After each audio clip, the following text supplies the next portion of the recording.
Welcome to another studio vlog.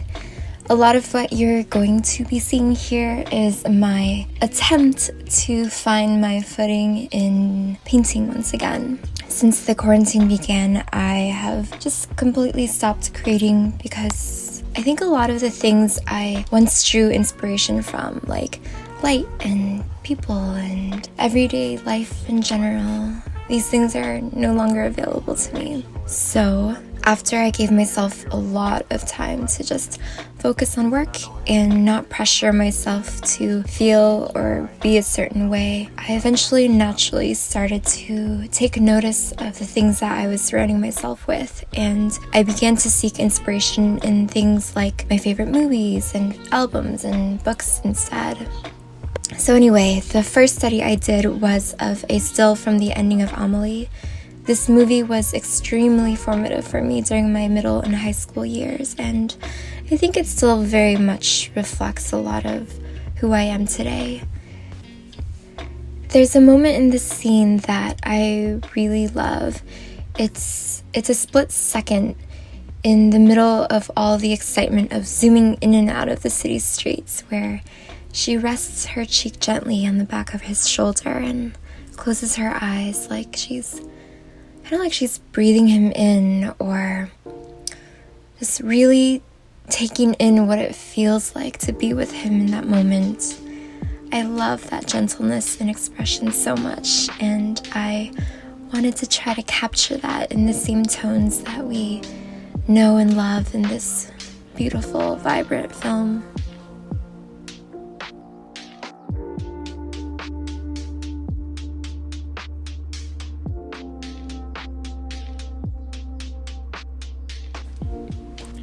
When I started doing these studies, my confidence in my ability was pretty low.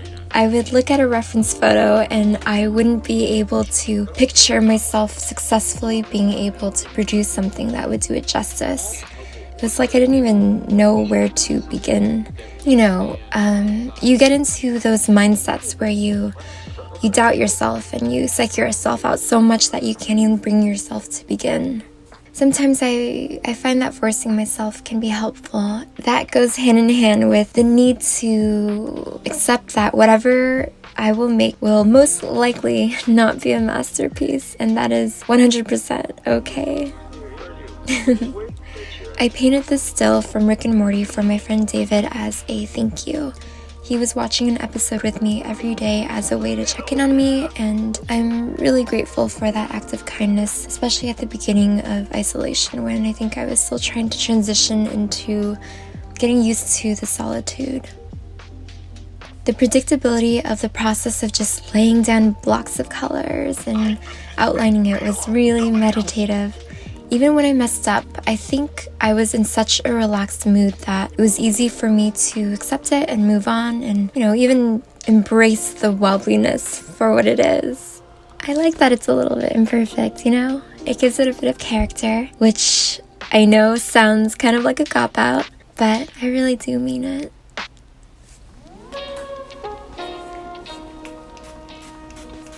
Up next is a set of studies of Childish Gambino's album art for Because of the Internet. Something that I've been doing a lot more recently is listening to albums from start to finish at the end of the day while lying in bed and keeping my eyes closed. It's been a nice break from the world, and I think this time to myself and focus on something else completely has helped me keep myself a lot more level-headed as new things keep coming at us. Because of the Internet is one of my favorite albums, and I've always loved the colors and the artwork. The way the colors are cast against his face is really beautiful, and I was excited to play with all of it. So much so that I think I kind of neglected his proportions a bit, but that's okay. It's practice, and it's better than not having done anything at all, right? I definitely got a lot more fearless with picking up pigments and making bolder marks this time around. Doing 2 paintings at once seems to have alleviated some of the pressure of messing up, because I think it almost feels like you have 2 chances to hopefully get something right. So that was quite helpful in unlocking my ability to paint more confidently. I didn't get a lot of footage of my process for the second study because I think I was just really getting into the zone or something.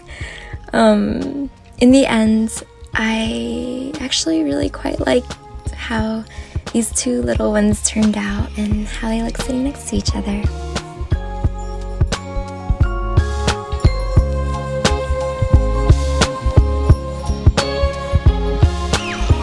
One thing to note is that none of these paintings are exactly my style. I was just replicating existing art as a way to study them.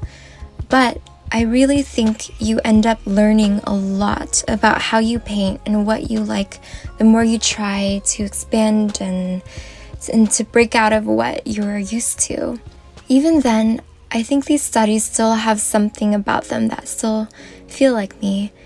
There's always going to be an artist's mark left in the details of the way you handle and react to paint. I love when that shows in other people's work. This last one is of the train scene in Spirited Away. I actually painted this while I was in high school, and I remember it turning out terribly. So revisiting this one was kind of like tackling an old failure in some ways. I was definitely nervous. I was definitely doubting myself a lot. There was actually a 2-week period where I didn't touch this at all after I had laid down the first initial underpainting. I just didn't think I'd be able to capture the same emotions that I remember feeling from the movie. Regardless, slowly but surely, stroke by stroke, an image eventually emerged. And all it really took was for me to keep going.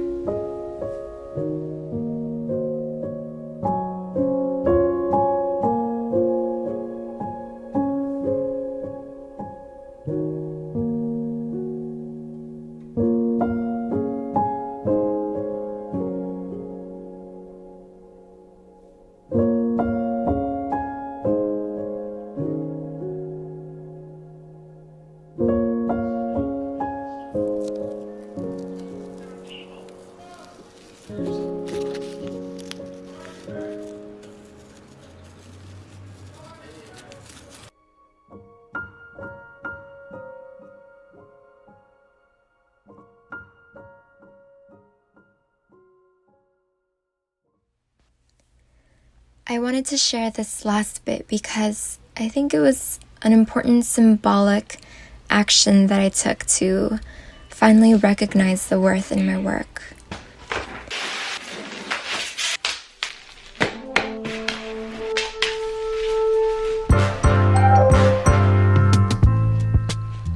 I really dislike framing things.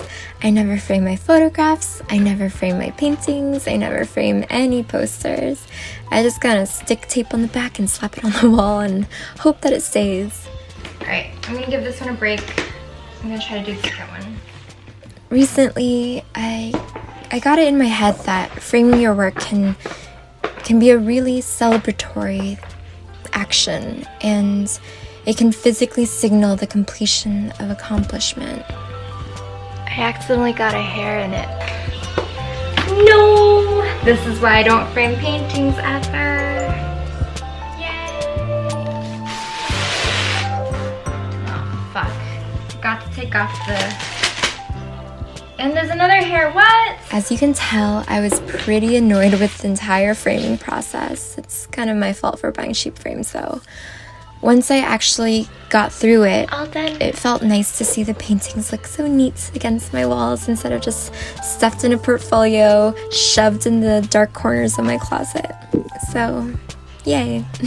Another step towards being confident enough to dive back into creating things of my own.